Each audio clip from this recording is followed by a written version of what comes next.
How to install Wi-Fi driver in your Windows 11 computer. So hey guys, welcome to this tutorial. In this tutorial, I'll guide you through the exact steps on how you can install your Wi-Fi driver in your Windows 11 PC.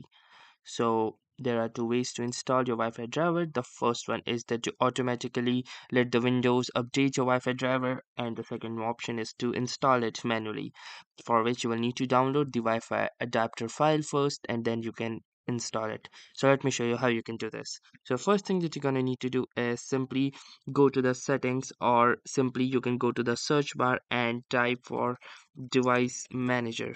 Now once you will see this device manager, you can simply click onto this and you will see a window appear like this.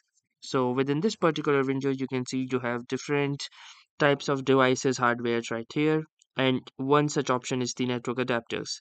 So from here you will be able to find your laptop's or your device Wi-Fi adapter, or if you can't see this, you can simply click onto this view tab, and from here you will need to make sure that you have selected this option, that is show hidden devices, and now you will see your Wi-Fi adapter as well.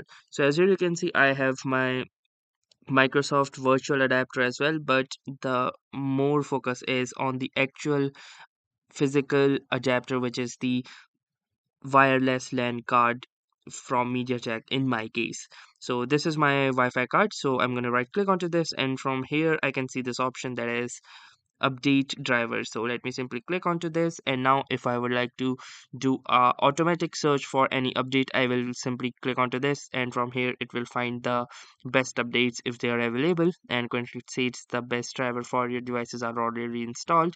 Or apart from that, you can simply click onto this browse my computer, and from here you can click onto this let me pick from a list of available drivers on my computer, and whichever one you would prefer, you can simply install this by choosing that option and then clicking onto the next button, and your Wi-Fi driver will be successfully installed.